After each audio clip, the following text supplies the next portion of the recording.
Hello, everybody in YouTube land and the rest of the internet, wherever this ends up being. Well, anyways, I've been trying to do is a few little side projects, such as creating, well, trying to create content for this channel and other channels that I have on my free time and stuff. And also, I've been doing was contests for a few different sites and stuff. Mainly also trying to do one for Medibank. Well, trying to get involved in it, and some of them I just kind of got stuck. Like some of the contests of their contests, I just got stuck on. Okay, what is the idea? What am I going to draw? How is it going to be? And a lot of them, I found out about it a little too late. The other thing is my internet has been on and off at times recently. Been kind of fucked up. Now I have it again, I guess. And also, uh, oh yeah, the one I was actually doing was the Opie contest, but since I couldn't get a hold of anybody that had internet, and plus my internet was all screwed up too, so to the point where I had no access, and by the time I got internet again, the contest is the entry point, your final point on that is ended. So yeah, and that was to draw your own opie, and I got was a memo on another contest of theirs is an illustration one for the month, but it was like towards the middle of the month that I got it, saying, oh yeah, for this month, the theme is original characters. So I have a ton of original characters. So which one I should do? And I was thinking on a few until, well, I got a hold of a friend that one of these characters was based off of. So, yeah, kind of cool. Um, so, other things, it's going all right. Could be better. Oh, who knows? Maybe it will. And the whole thing with the original character contest, well, I got the email on it. It said it was at 580,000 uh, yen. Until I looked at it, it's like all the people that win, it adds up to about that.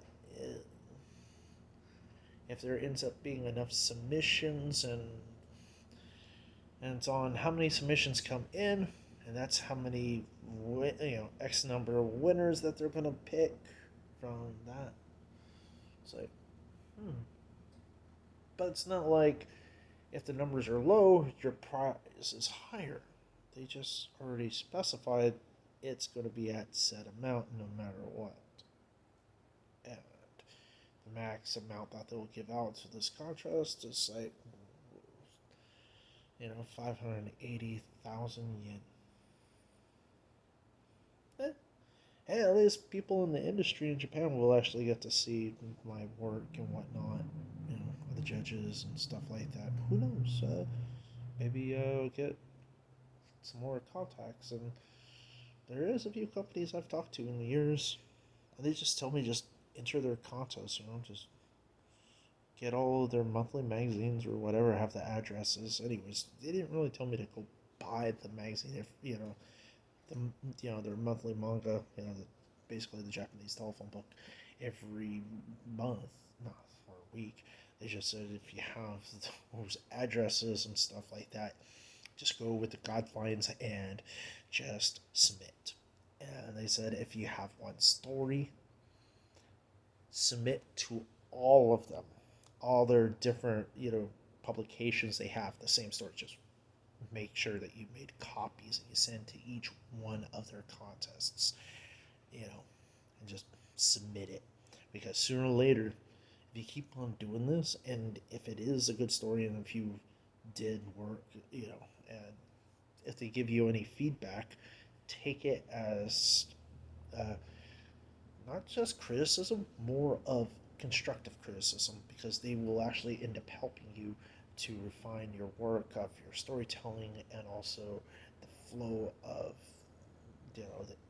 the story, how it goes from page to page, and they'll tell you what lacks within your story or even your artwork. So never give up, because sooner or later one of these things will pan out and said maybe your story may not work with the publication that you really wanted in, but it might actually work out in another one of theirs. So they they've told me this years ago, and I've asked, does it matter that I'm not Japanese, from America, and don't live in Japan? They said they don't care.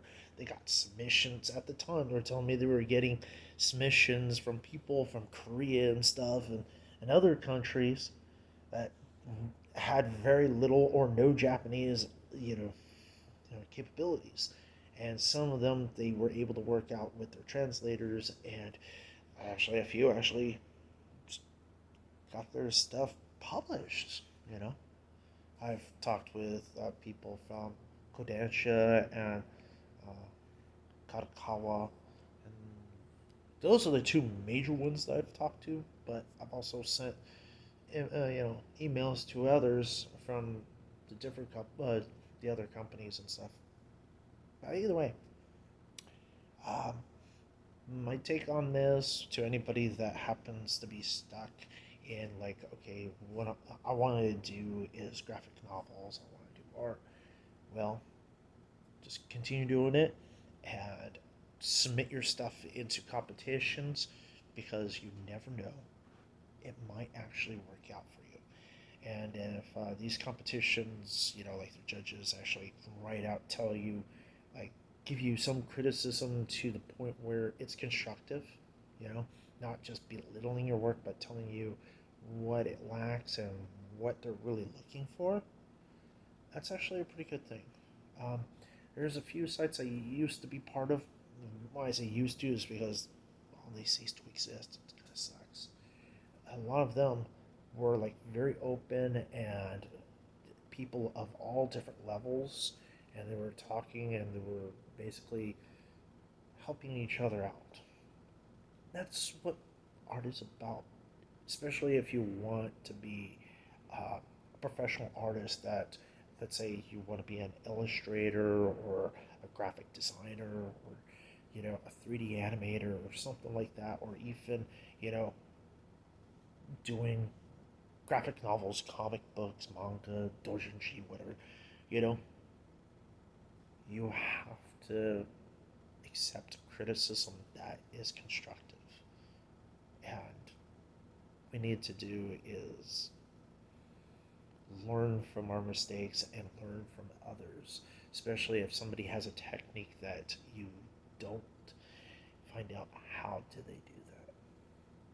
When I was going to college and doing art, and one of the things that in a lot of my art classes was doing this is learn from the examples of the masters, the Renaissance masters like Leonardo, Donatello, Michelangelo. Well, if you didn't know, there's actually multiple artists during the Renaissance actually named Michelangelo. But the one that everyone knows as Michelangelo, yeah, he has the most examples, you know, but is not always the very best.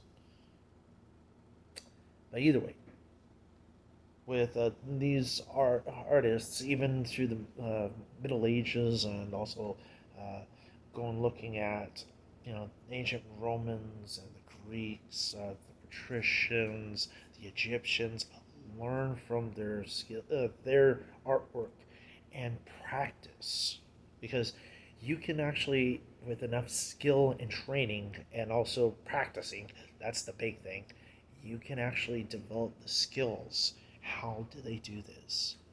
Because if you're very technical and you look at, let's say if you're someone that's drawing, look at drawings and see how they did that, you know, and try to replicate it. And soon enough, with enough practice and training, you're able to get that technique down pat. And you might actually do it a completely different way than what was actually originally done, or you might, you know, found another way of looking at it, of the situation, and you might even pick up different techniques and use it in your own artwork. You never know. Try new things, and yeah, I'm staying at my friend's house for a moment, and there goes this cat going crazy tonight. So, have a good night, everybody. See ya.